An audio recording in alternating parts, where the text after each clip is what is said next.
Comencemos por decir que la aerofotogrametría permite obtener la posición y medidas. Eso es importante, ¿eh?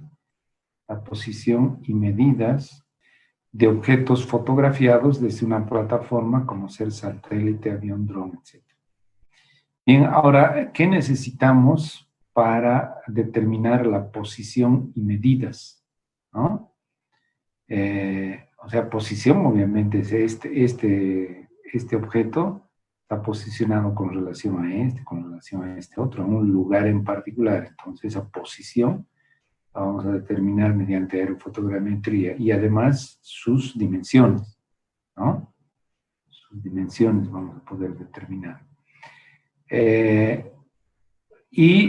Las plataformas en las que se embarcan las cámaras fotográficas, las cámaras aerofotogramétricas para hacer esto, pueden ser aviones, satélites, dron, ¿sí?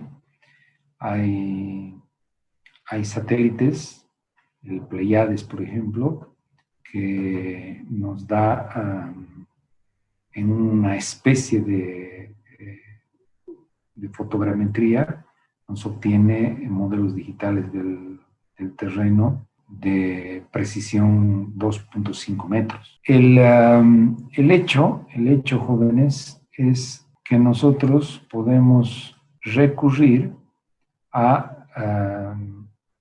fotografías en que las cámaras fotográficas están embarcadas en drones. Obviamente, cuando pensamos en un dron y lo comparamos con un avión o un satélite, el dron obviamente es accesible, ¿no? El Phantom 4, que es uno de los drones que se ha vendido bastante en el mundo, está en $2,000. Entonces es algo accesible. Estoy hablando con relación a un avión y un satélite, ¿no? Dice que una persona común y corriente se compre un avión para hacer aerofotogrametría. Entonces, antes la aerofotogrametría eran hechos por entidades especializadas, muy caras, y hoy en día la aerofotogrametría está al alcance de todos. Por eso es que nosotros hemos incorporado este tema en la materia, ¿ya?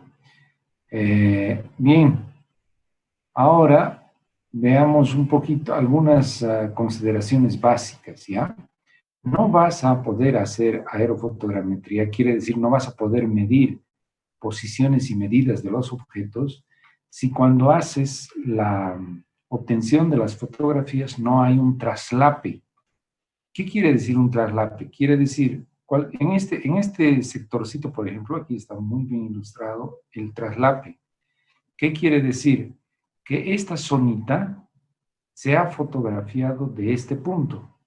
Pero como hay traslape, o sea, con esta otra toma, con esta otra fotografía, fíjense que la misma zona ha sido también fotografiada, pero de un otro punto.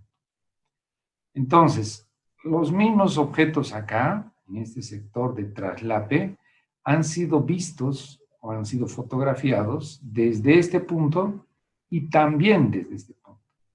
El hecho de que podamos observar dos objetos de dos puntos distintos nos da justamente la posibilidad de apreciar la tercera dimensión. Ese es el motivo por el que también el ser humano ve en tres dimensiones, ¿no? ¿Por qué? Porque ve el mismo objeto desde dos lugares distintos. Entonces, si no hay este traslape, no hay posibilidad de hacer aerofotogrametría, ¿ya? Eso es sustancial, es importante. Haciendo ese traslape es que tú puedes hacer mediciones, la geometría correspondiente para poder ir midiendo las alturas a cada uno de los sitios y poder determinar el relieve del terreno. Entonces, las sobreposiciones laterales son entre el 60 y el 75%, ¿ya? Aquí está un vuelo clásico que es planificado con dron y que, digamos, tú partes acá y vas haciendo las fotografías, ¿no? Y observa aquí vas a tener estas sobreposiciones. Entonces esto ya está. El dron, la planificación del vuelo es la cosa más sencilla que hay, ¿no? En una tablet, tú con un programa de planificación de vuelo, tranquilamente vas a configurar el vuelo simplemente diciéndole, marcando cuál es la zonita en la que quieres que te haga. Y él ya te va a decir, bueno, entonces yo voy a hacer todo este camino de esta manera, voy a ir tomando las fotos, dime cuál es la sobreposición. Entonces tú le tienes que dar algo entre 60 y 75% de sobreposición lateral. Entonces cuando venga el droncito aquí, se va a dar la vuelta y va a comenzar a fotografiar esto, ¿no? La sobreposición lateral con relación a las fotos adyacentes va a continuar siendo la misma, pero aquí también va a haber una sobreposición, ¿no? Entonces, esa es la sobreposición frontal que se le llama y tiene que ser entre el 70 al 85%. Entonces, esas sobreposiciones nos van a permitir ver la medición de posiciones y dimensiones de los objetos, que al final es lo que nos interesa, ¿ya? Ahora, ustedes comprenderán que cuando estamos hablando de estos vuelos y de estos productos, debemos tener un poquito presente el hecho de que la teledetección aérea, por ejemplo, va a ser hecha en el rango de los 10 kilómetros, más o menos, de altura. Nosotros 10 kilómetros, 10.000 metros, nosotros volamos con los drones a 100 metros de altura y ya es alto, ¿no? Volar a 60 metros de altura, a 50 metros de altura, bueno, si quieres a 10 también, ¿no? Entonces, pero vas a abarcar menos área, ¿no? Cuanto más arriba estés, vas a mirar una extensión mayor del terreno y vas a poder hacer la aerofotogrametría con mayor rapidez. Obviamente, unas 20 hectáreas se hacen en una hora, no es más que eso, 20 hectáreas de aerofotogrametría. Y después, observen acá, están los cohetes. Estos son los que se han utilizado para hacer los SRTMs, los Shuttle Radar Terrain Model. El satélite para hacer iconos, este tiene resoluciones de 50 centímetros. Estos son casi Spot, Landsat, son para imágenes satélite, pero están entre el orden de los 200 a 1000 kilómetros de altura. Entonces, un poquito para que vean que las plataformas de detección están bien altas y nosotros con el dron estamos aquícito, ¿no? A 100 metros de altura. Esa es la diferencia. Veamos un poquito los drones más comunes del mercado, los tipos de dron que tú puedes encontrar. Los alas rotatorias son de este tipo. Fíjense que aquí hay 4 rotores en el caso del Phantom 4 Pro. Este es el dron que les decía de DJI, que ha sido vendido mundialmente, pero de manera asustadora. En el laboratorio de hidráulica nosotros tenemos este equipo, el Phantom 4 Pro, y ya hemos hecho bastantes trabajos con el mismo, ¿ya? Después están estos otros, el Inspire 2, el Matrix. Aquí está la camarita, obviamente la camarita ahorita está apuntando hacia el frente, pero para hacer la aerofotogrametría, la camarita apunta hacia abajo, ¿no? Para sacar las fotografías. Hay un nuevo Phantom, este cuesta $2,000, hay un nuevo Phantom, que es el Phantom 4 Pro RTK, que ha sido lanzado el año pasado, ¿no? Y ya les voy a hablar un poquito más detalles sobre este nuevo modelo del Phantom 4 Pro con RTK. En términos de precios, este cuesta $2,000, este cuesta $6,000, ¿no? Esa es la diferencia. Después están los de ala fija. Aquí está el EV, también este ha sido muy vendido, muy vendido. Estos EVs, si ustedes se fijan, tienen un solo rotorcito acá, ¿no? después tienen una formita aerodinámica que los hace como una especie de planeadores, ¿no? Su cámara fotográfica se inserta ahí abajito, ¿no? Son, bueno, son como que, no es, bueno, pero si tú los agarras son súper livianitos, es como si fuese de plastoformo, claro que no es de plastoformo porque tiene una resistencia importante, ¿no? Algunas ventajas y desventajas. Tú tienes que o agarrar ahí como aquí hay como un ganchito, agarras una liga, jalas la liga y después sueltas al bichito y con esa liga como que se impulsa, ¿no? Y para arrancar y para partir. Yo he visto otras personas agarran con las dos manos acá y corren un poquito y lo lanzan el bichito y ya con el motor eh, logra salir, digamos, el de ala fija. Entonces, un poco eso del despegue, el aterrizaje también es medio feito porque tienes que tener un espacito eh, adecuado para que aterrice, ¿no? Porque, quiero decir, adecuado, no con muchas piedras, porque él aterriza de manera medio brusca, ¿no? Entonces no tienes un sistema de aterrizaje muy adecuado. A veces se daña, ¿no? Entonces, bueno, pero han ido inventando ya cosas medio mixtas, pero de tal como está, cuál es su ventaja? La ventaja es que al ser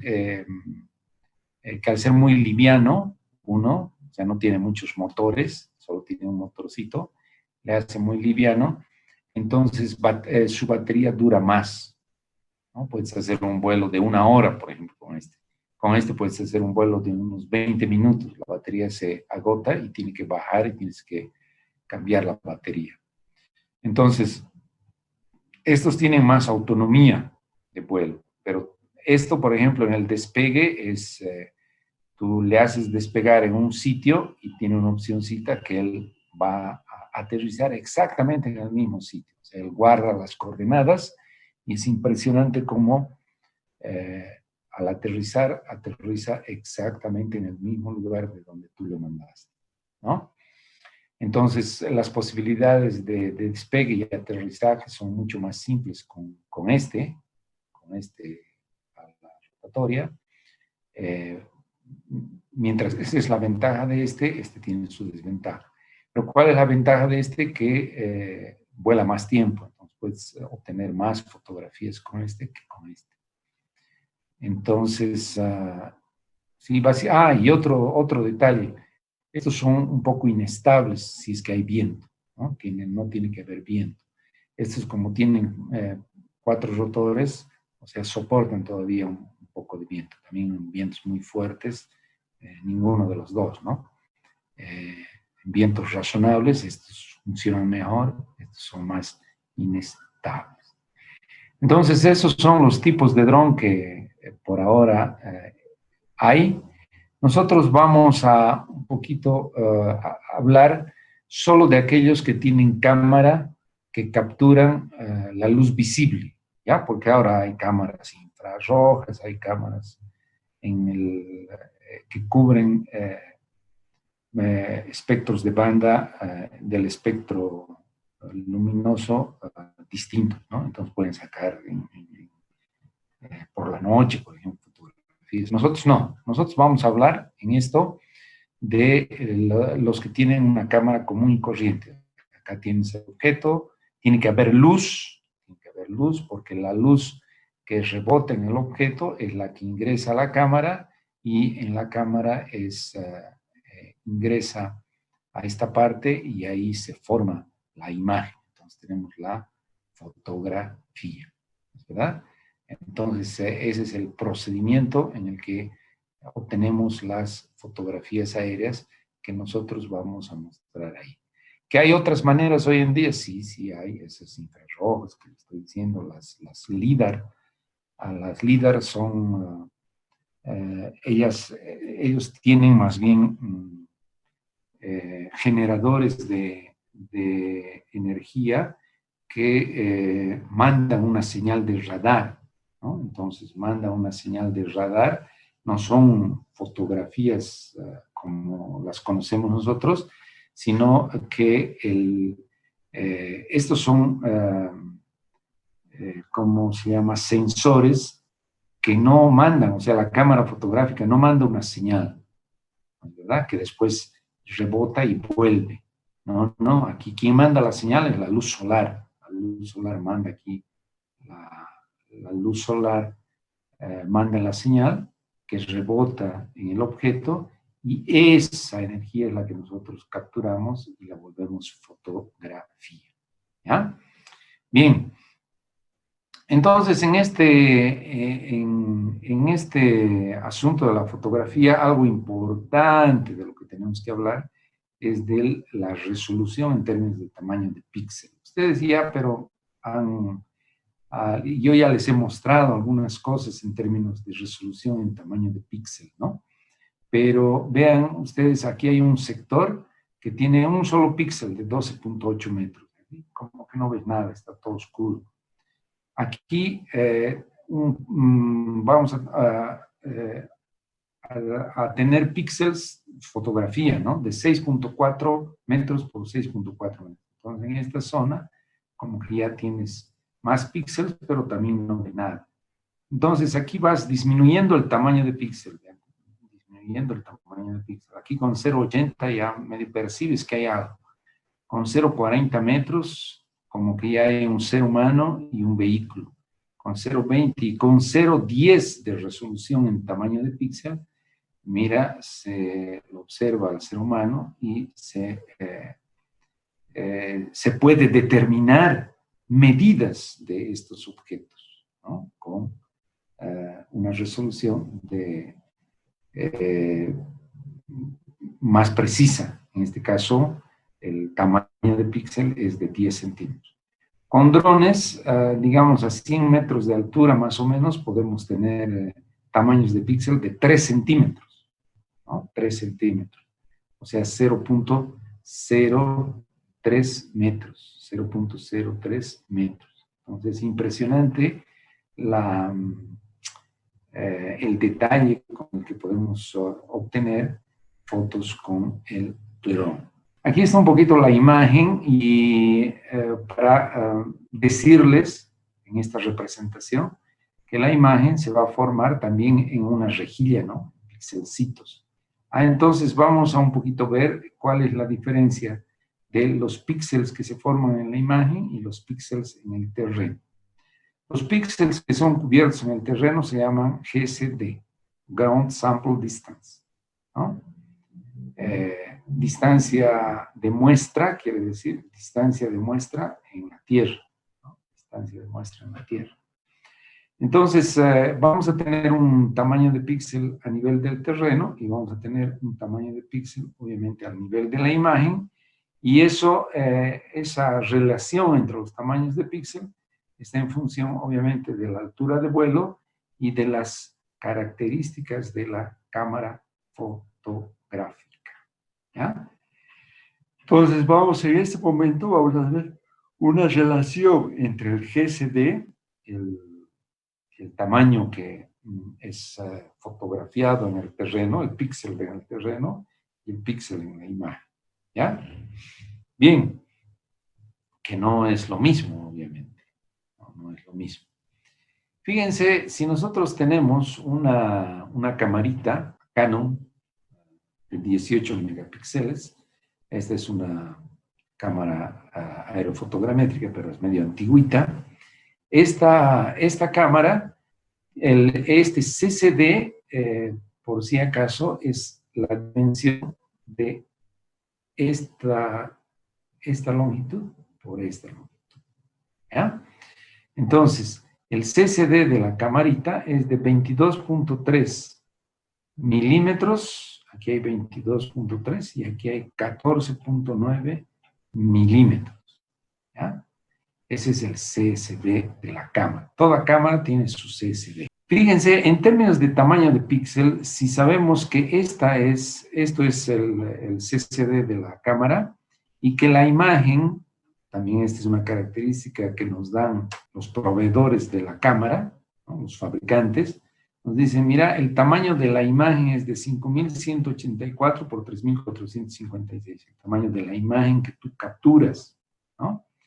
Entonces, si este es tu CCD y este es el tamaño de la imagen en términos de píxeles, si nosotros queremos ver el tamaño de píxel, lo único que tenemos que hacer es agarrar este 22.3, que es esto, y tenemos que dividir entre el número de pixelcitos que entra ahí. En este caso, 5184. Entonces, si dividimos eso, vamos a obtener esto en milímetros. Y esto es equivalente, si lo multiplicas por 1000, a 4.3 micrómetros. Aquí, algo similar podríamos hacer si agarramos esta dimensión, 14.9, 14.9, y lo dividimos entre 3456, ¿no? Que es el número de píxeles. Una vez dividido, nos damos cuenta que es de 4.3 micrómetros. Entonces, el píxel es de 4.3 micrómetros por 4.3 micrómetros aquí en la cámara, en la imagen. ¿Y qué quiere decir? Que esta cámara tiene una resolución de 18 megapíxeles. Simple. ¿De dónde ha salido eso? Si tú haces aquí, multiplicas esto por esto, tienes el número de píxeles. El número de píxeles que hay. El número de píxeles que hay en la imagen fotografiada por esta cámara, ¿no es verdad? Entonces, 5184 por 3456, si eso divides 1.000.000 para tener en megapíxeles, obtienes esta cuentita, te da 19.9, que es los 18 megapíxeles a los que se refieren en su especificación, ¿ya? Entonces, 18 megapíxeles quiere decir, repito, el número de píxeles con que se representa la imagen acá a nivel de la camarita. Es esto, por esto es el número de píxeles, ¿no? Un número grande. Entonces, como esto es un número grande, se lo divide entre 1.000.000 para expresar en megapíxeles, no en píxeles, ¿no? Bien. Si fuesen píxeles nomás, sería 17 millones, ¿no? De píxeles. Ahora vamos a ver esa relación de lo que ocurre acá a nivel de la cámara y lo que medimos en el terreno. Este es un esquema, obviamente, ¿no? Imaginen que acá está la cámara. Esta es la distancia focal de la cámara, ¿ya? Es desde esta parte hasta el sitio donde se produce la imagen. Esa es la distancia focal. Es chiquitito, 18 milímetros, ¿no? Eso también depende de la marca de la cámara, ¿sí? Fíjense que cada píxel hemos dicho que tiene en el modelo, si seguimos con el modelo de la cámara, 4.3 micrómetros, ¿verdad? Ahora, vean ustedes, este tamañito, considerando que acá estamos, es de la altura de vuelo, aquí está la camarita, es nuestro esquema. Vean ustedes que podemos hacer unos triángulos alternos acá. Entonces podemos decir que este tamaño de píxel, ¿no? El tamaño de píxel acá, bueno, en realidad se lo toman del centro aquí al centro del otro, pero bueno, es lo mismo, ¿no? Este tamaño, GSD, este tamaño, y este tamaño son proporcionales. ¿Proporcionales a qué? A este foco y a esta altura. Entonces, ¿qué podemos decir? Esto va a ser nuestro B, ¿ya? Entonces, podemos decir B chico es a B grande, B chico es a B grande, así como F, la distancia focal, es a la altura de vuelo. ¿Listo? Entonces tienes una relacioncita que considera las características de la cámara fotográfica y la altura a la que estás volando. Bien, vamos a hacer un ejemplito. Imaginen ustedes que tenemos para el píxel en el terreno 10 centímetros. En realidad el píxel en el terreno muchas veces es escogido por nosotros, ¿no? ¿Cómo? Depende cuál es el tamaño de objeto que quieres evidenciar.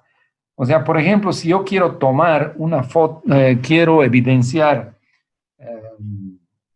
un balón, quiero sacar la fotografía desde ahí con mi dron, de un balón, de una pelota que tiene 20 centímetros de diámetro. Tengo que tener por lo menos 4 píxeles, ya para representar la pelotita de 20 centímetros de diámetro.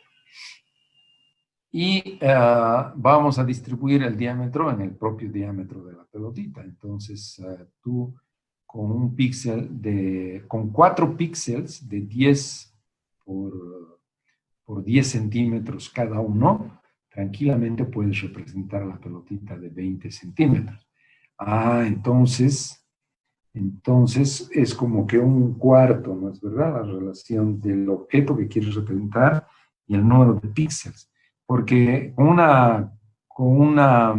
si la pelota tiene 20 centímetros y tú tienes un píxel de 20 centímetros, obviamente que no vas a ver la pelota. ¿Está bien? Pero con un tamaño de píxel si es de 20 centímetros, divides entre 2, 10 centímetros. Tamaños de píxel de 10 centímetros, sí vas a poder ver la pelota.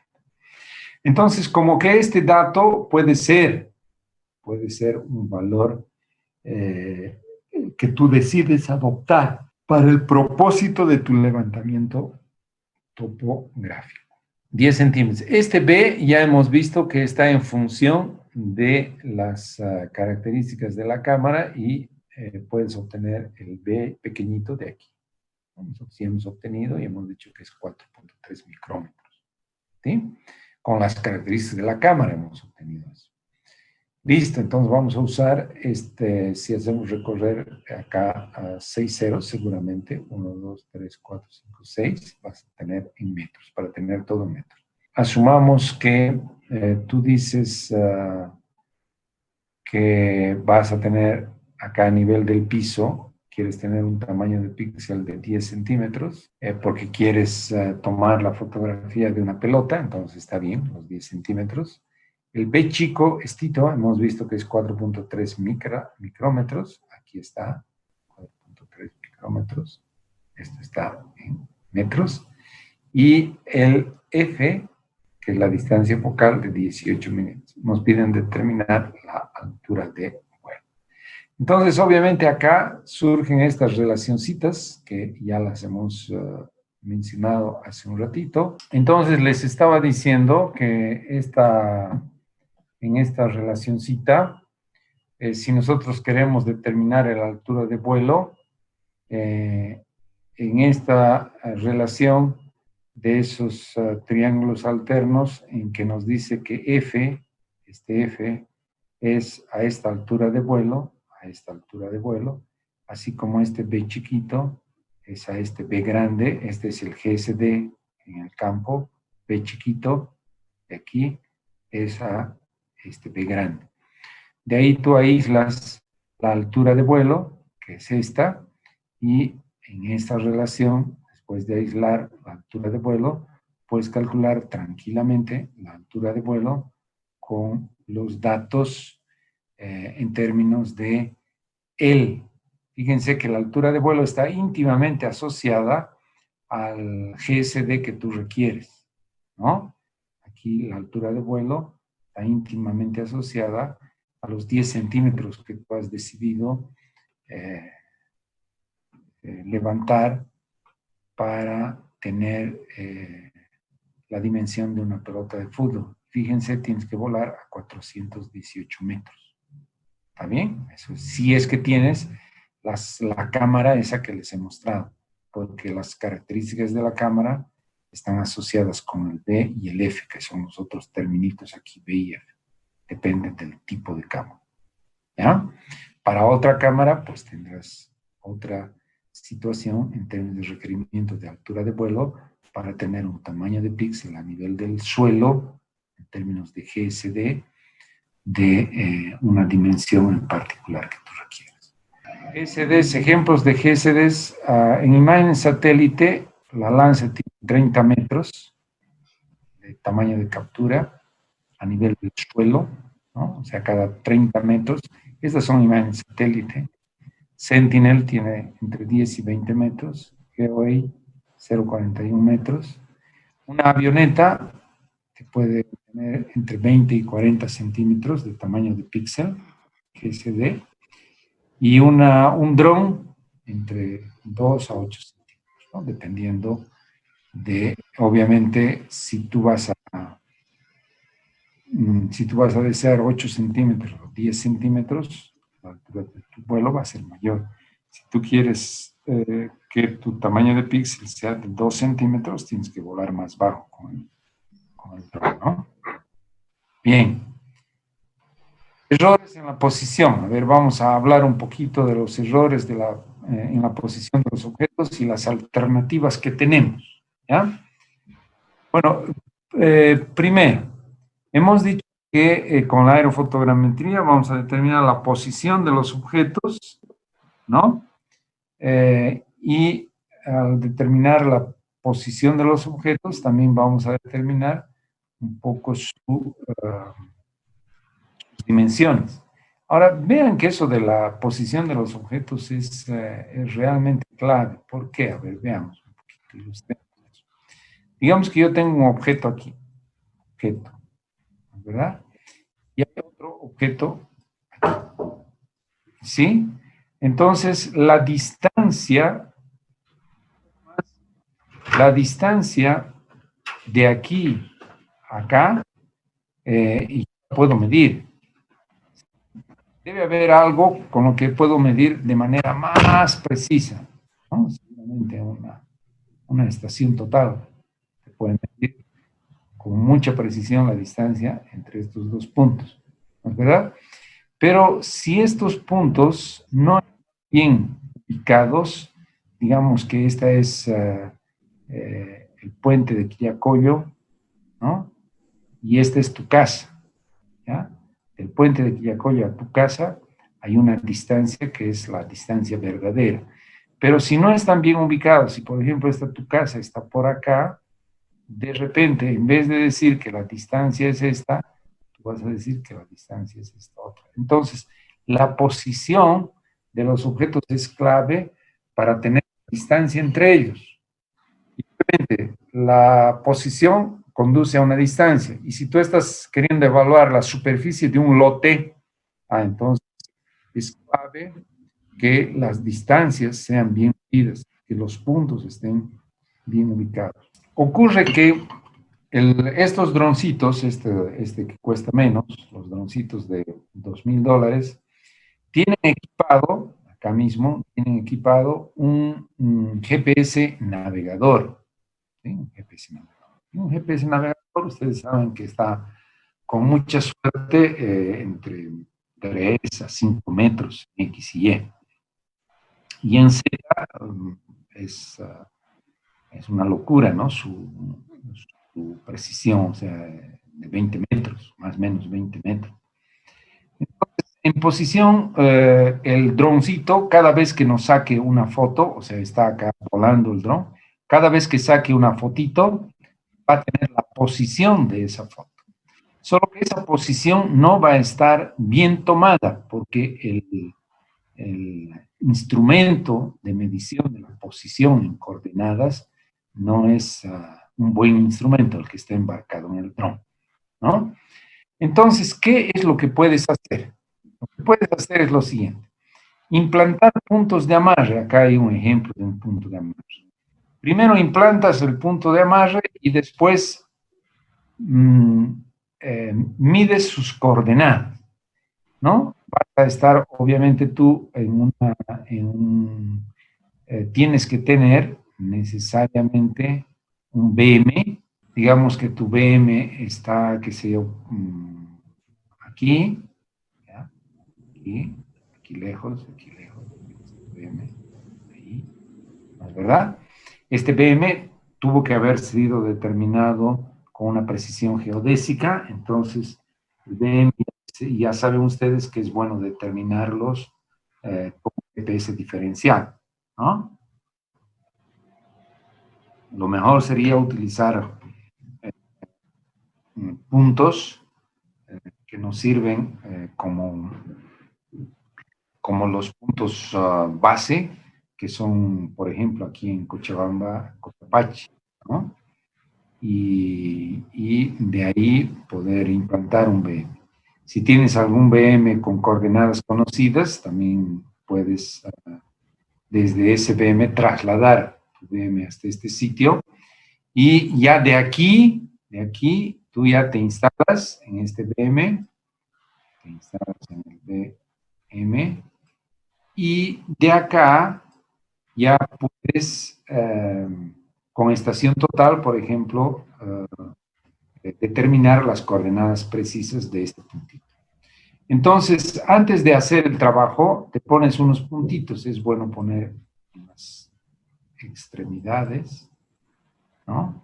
Unos puntitos y uno por el centro, en este caso, bien distribuidos, ¿no? Y en cada uno de estos puntitos, antes de hacer el vuelo, te pones primero estas dianas, que son cosas coloridas, que cuando tú vueles con el dron, el dron cuando saque foto, va a poder fotografiar esta diana. Tú ya no vas a estar ahí, ¿no? Las dianas están ahí esparcidas. Entonces, después de que has puesto tus dianas,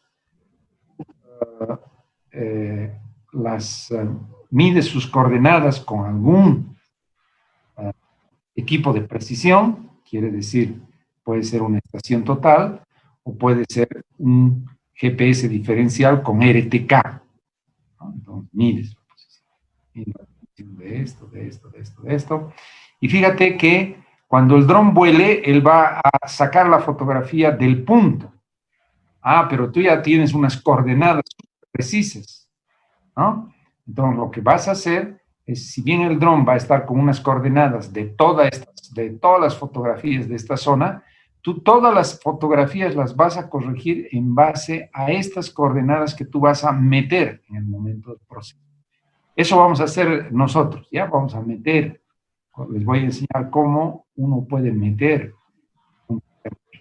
Y eso hace con que todas las fotografías uno las corrija y puede hacer mediciones de distancia, por ejemplo, mucho más precisas.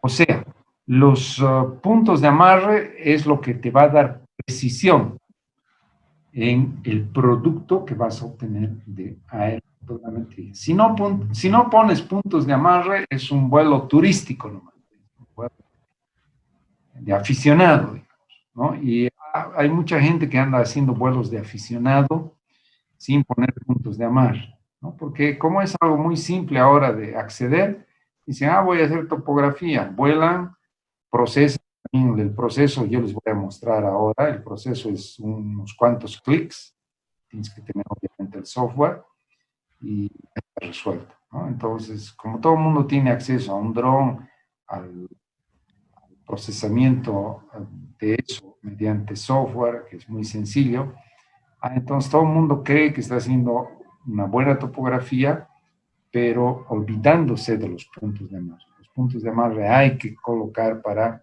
mejorar la precisión de nuestro producto. Entonces, pese a trabajar con los puntos de amarre, tú puedes esperar errores máximos en planta de 2 veces el tamaño de píxel. Y puedes esperar errores máximos en cota con los fotogramétricos entre 2 a 3 veces el tamaño del píxel. ¿Ah?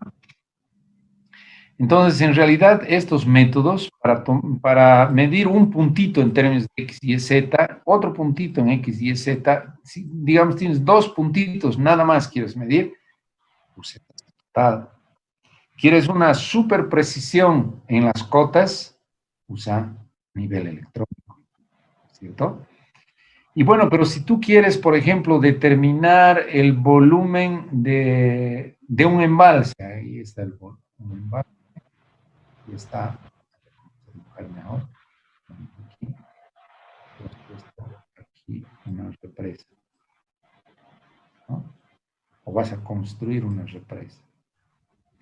Entonces, necesitas saber, antes de construir la represa, necesitas saber cuál es el volumen que vas a poder almacenar, este volumen. Y este volumen, ¿no? Nosotros andamos obteniendo esos volúmenes para diferentes proyectos, vamos haciendo con aerofotogrametría.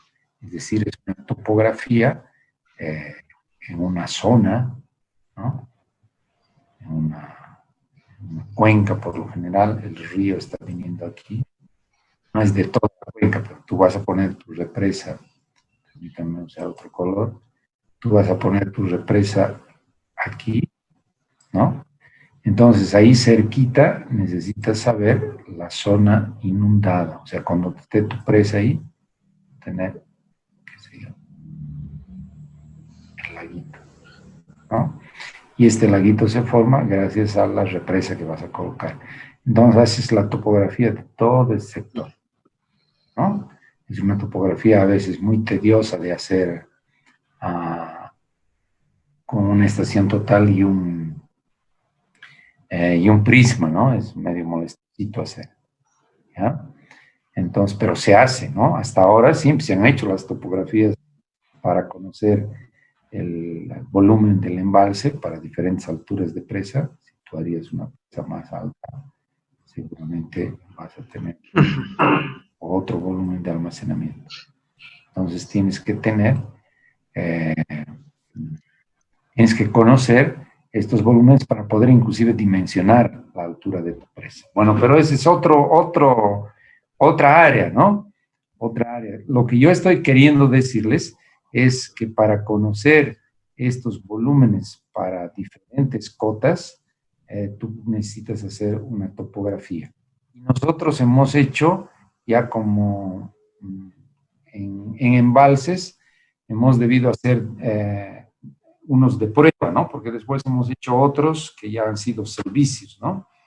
Pero unos que hicimos de prueba ya hace tiempito, fueron unos en los que teníamos la topografía con estación total y gente que amiga, etcétera, consultores que hicieron ese trabajo, nos han dado esa topografía con estación total. Nosotros hemos soplado la misma zona, obviamente con puntos de amarre, y las relaciones altura-volumen son las mismas, exactamente las mismas. O sea, quiero decir, con estación total o con aerofotogrametría. Obviamente aquí no estás buscando un puntito, ¿no? Sino estás buscando todo el volumen de todo este sector. No estás buscando solo un puntito en términos de precisión. Entonces, para un puntito no vas a usar aerofotogrametría. Para un puntito vas a usar otras herramientas como estación total o nivel de ingeniería. Entonces, los puntos de amarre son indispensables para hacer correcciones de la posición, tanto en X, Y, en planta, como en cotas, ¿no? En cotas también vamos a corregir las cotas. Aquí les quiero mostrar un detallito de esas dos opciones que les dije que tenemos con los drones que tienen RTK, ¿ya? Aquí, por ejemplo, en realidad hay tres maneras. Hay una tercera manera. Aquí, digamos, estamos mostrando dos maneras de hacer levantamientos. Y hay una tercera manera que es muy similar a esta, ¿ya? Que es muy similar a esta, solo que no tiene RTK, ¿ya? Entonces, a ver, ¿de qué se trata cada uno de ellos? ¿De qué se trata? Veamos un poco. Entonces tenemos, les decía, una opción adicional aquí, adicional, ¿sí? Que es muy similar a esta. Pero un poquito primero intentaremos ver la diferencia entre estas. Vean ustedes, cuando tenemos un dron RTK, ¿qué es lo que hace? El dron RTK viene así como está aquí.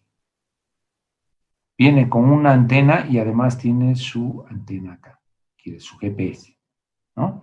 Esto acá tú lo pones en el campo, aquí está, lo colocas en el campo antes de hacer el vuelo, obviamente. Entonces, ¿qué va a hacer? Se va a comunicar con los satélites para conocer el posicionamiento de este punto. Cuando el dron esté volando, también su GPS se va a comunicar con los satélites, ¿no? ¿En qué consiste en el RTK? Que se comunican entre el dron y el GPS diferencial en línea. Es decir, mientras está volando, se están comunicando. Entonces, ¿qué es lo que hace? Al tener ese RTK, la posición de las fotos va a ser mucho más preciso. Mucho más preciso. Entonces, hay gente que dice que inclusive que cuando tienes RTK casi podrías olvidarte de los puntos de amarre, pero yo pienso que no. A pesar de que tienes RTK, había que poner algunos puntos de amarre, tal vez no tantos como que no estás, no tantos, eh, no tantos, no tantos como que si no trabajarías con RTK, ¿sí? Pero no poner cero. Entonces los puntitos de amarre continúan siendo indispensables. Poner los puntitos de amarre. ¿Ya? Ahora, si tienes el mismo RTK, puedes hacer lo siguiente. Puedes pedirle que no se, el RTK, lo que su característica, ustedes ya saben, es comunicarse entre ellos y corregir los posicionamientos. Pero lo que haces con el mismo RTK, tienes acá las posiciones de tu antena, tienes acá las posiciones de tu dron, o sea, estos son los satélites de posicionamiento, siempre con relación a ellos, y no haces la corrección en línea, sino guardas las posiciones y después haces un postproceso en gabinete. Es un postproceso de esas posiciones, utilizando el archivo que se ha guardado aquí y el archivo que se ha guardado. Entonces es un PPK, en el sentido de que es post, ¿no? Haces un postproceso. Entonces, vean que acá nos dicen que haciendo RTK, se dice que con PPK se obtienen mejores resultados, ¿ya? Pero lo bueno es que en términos de precisión puedes estar en orden de 2 a 6 centímetros, de 2 a 6 centímetros en el posicionamiento de los objetos con RTK o PPK. Y en Z puedes tener precisiones de 6 a 12 centímetros.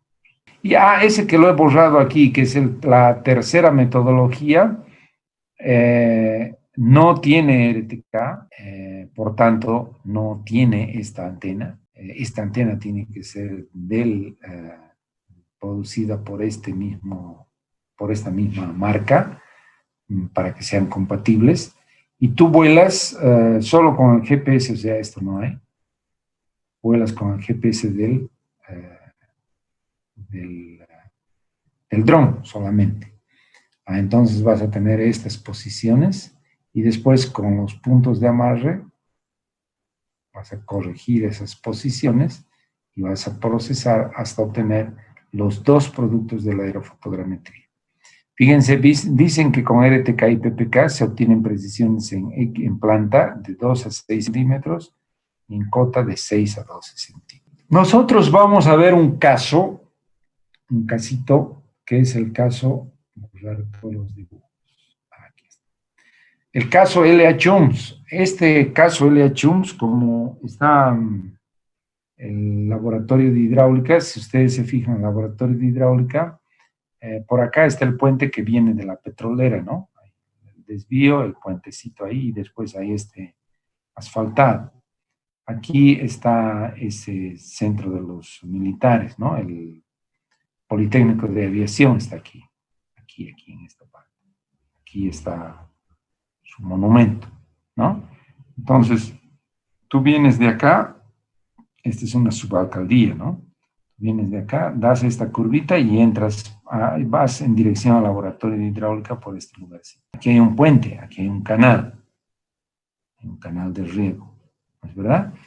Entonces pasas el canal y luego después ingresas ingresas por este caminito que ya es de tierra y el laboratorio de hidráulica está aquí al fondo y el de geotecnia ahí a su lado. Entonces nosotros ahí en ese sector hemos hecho una serie de trabajos para para ir en realidad corroborando las precisiones, ese tipo de cosas, ¿no? Las precisiones del dron. No se olviden que acá tenemos un punto geodésico, que lo hemos jalado desde Cotapache, hemos usado este punto geodésico. A partir de aquí nos hemos parado con la estación de Total como punto de partida, y todos estos nos hemos marcado puntitos de amarre. Entonces, ¿ya? Y hemos hecho una topografía de todo este sector, de todo este más grandote así. Y bueno, tenemos los dos productos de la aerofotogrametría, que son el ortomosaico, es uno, este es un ortomosaico, que es una vista en planta de los objetos, ¿no? Y el otro producto es el modelo digital de elevaciones, ¿no? El DEM, Digital Elevation Model, el modelo digital de elevación, el Digital Elevation Model, ¿ya? Entonces, jóvenes, yo tengo las fotografías de todo esto, ¿ya? Sin embargo, lo que he hecho ha sido agarrar un pedacito nomás. A ver, he agarrado un pedacito nomás, más o menos de acá, ¿sí? Las fotografías de por acá hasta por aquí, sí, por aquí más o menos. He venido así, así, más o menos así. Entonces estas fotitos nomás he escogido, ¿ya? Un espacio más chiquito. Y he agarrado 3 puntos de amarre, que es lo que les voy a mostrar. He agarrado este 12, este punto de amarre 12, este punto 18 que está ahí en la esquina de la canchita de fútbol, y hemos agarrado además esos 3 puntos de amarre. Entonces vamos a hacer ahora una practiquita en la que tenemos las fotografías que hemos obtenido con el dron de todo este sector. Tenemos estos puntos de amarre, vamos a corregir nuestras fotografías a través de esos puntos de amarre, y después vamos a procesar las fotografías para, a través de la aerofotogrametría, o sea, a través de la fotogrametría, podamos tener mediciones de este sector en términos de posición de los objetos, ¿no? Y además tamaño de los objetos. Tranquilamente vamos a poder medir el tamaño de esta cancha, el tamaño de este lote, ¿verdad? Entonces vamos a obtener el ortomosaico, que es esa vista en planta, y vamos a obtener un segundo producto, que es el modelo digital del terreno. ¿Por qué he agarrado este sectorcito donde está el canal?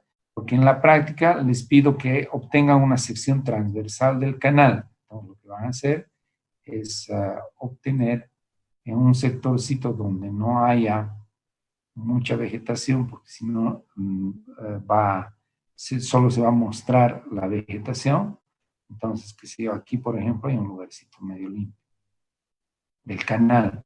Entonces ustedes de ahí van a obtener, del DEM que vayamos a obtener de la aerofotogrametría, ustedes van a obtener la sección de ese canal tranquilamente, ¿ya? Entonces esa va a ser nuestra practiquita. ¿Ya? Yo la voy a desarrollar acá, ¿no? Ustedes no la van a hacer, no se asusten.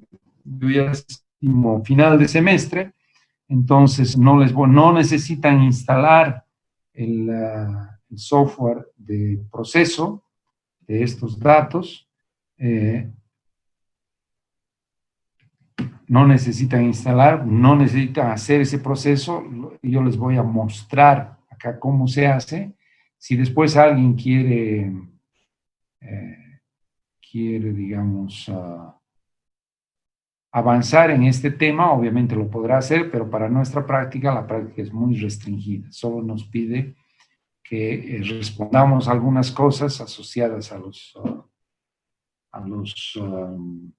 levantamientos con dron, que es lo que yo he explicado ahora. Ya se las voy a subir la práctica para que estén trabajando, ¿ya? Por si acaso, los puntos acá han sido levantados. Nosotros vamos a usar los puntos que han sido levantados con el RTK, ¿ya? Estos puntos de amarre. Nosotros en el trabajo que hicimos levantamiento con RTK y estación total, y ambas situaciones hemos comparado precisiones en la determinación de la superficie de esta cancha de fútbol, que la hemos determinado previamente con estación total. Entonces, hemos determinado esto con estación total, el dato ustedes lo tienen de una práctica anterior, ¿no? Yo les he dado. Después tienen el dato que han determinado en términos de superficie con la imagen satélite, y ahora yo les voy a proporcionar el ortomosaico de esta zona y van a poder determinar la superficie de este lugar con un vuelo con dron. Y van a comparar las tres superficies, a ver cómo está el error. ¿Listo, jóvenes? Ahí está la implantación de algunos puntos de amarre. Observen ustedes, los puntos de amarre que en realidad en este trabajo nosotros hemos dejado han sido así. Hemos hecho con yeso, que es más barato obviamente. Hemos hecho unas crucecitas. De estas crucecitas estamos midiendo las coordenadas X, Y y Z, que van a ser las que nos van a permitir corregir los errores en las fotografías, y estos X, Y, Z estamos midiendo justamente con el RTK. Y, adicionalmente habíamos hecho con estación total. Aquí está el otro puntito que hemos medido, es justamente una esquinita de la cancha, que también va a ser puntos de amarre. Yo desde ya les he dicho que para este trabajo yo he usado la 14, la 18 y la 11. 3 puntitos, ¿ya? Ahí estamos, puntos de amarre, y éxito sería. Ahora lo que hay que hacer es entrar a nuestro Agisoft, y con el Agisoft vamos a procesar a esos señores. ¿Cuánto tiempo se implanta el RTK? Porque sabemos que el tiempo es una variable, ¿no? El RTK no, en esta modalidad, o sea, a ver, no estamos diciendo que es para implantar un BM, ¿no? Es para implantar un BM con precisión geodésica, ¿no? Entonces tú vas a implantar un BM y puedes puedes poner para obtener tus RINEX durante 4 horas, ¿no? Si quieres precisión en tu BM, por lo general uno busca la precisión en el BM. Pero cuando tú vas a medir puntos ya a partir de un BM, o sea, nuestra estación, la hemos dejado ahí en el laboratorio de hidráulica, ahí donde está, o sea, el GPS diferencial, ¿no? Nuestro GPS diferencial estaba acá, el trípode del GPS diferencial. Y nosotros nos hemos ido con con la otra antenita, pero ya la antena que no necesita ser manejada con trípode, sino como un jalón nomás. Entonces pones en jalón y en su display te dice si la señal ya es suficiente, y tú lo único que haces es apretar un botón y se guarda la posición X, Y, Z de este punto. Más o menos demoras unos 3 segundos en que eso ocurra, ¿no? Entonces es muy rápido, ¿no? Hay gente que hace levantamientos topográficos con RTK ahora, ¿no? Está muy de moda hacer eso. Uno de los defectitos, cuidado también, ¿no? A veces la tecnología uno dice, no, entonces todo con RTK, no es tan así. A veces hay problemas de comunicación, o sea, en zonitas bajas. En otro trabajito que hicimos, tomamos también esta zona aquí más de este lado, y esta zonita no, más por acá, ¿no?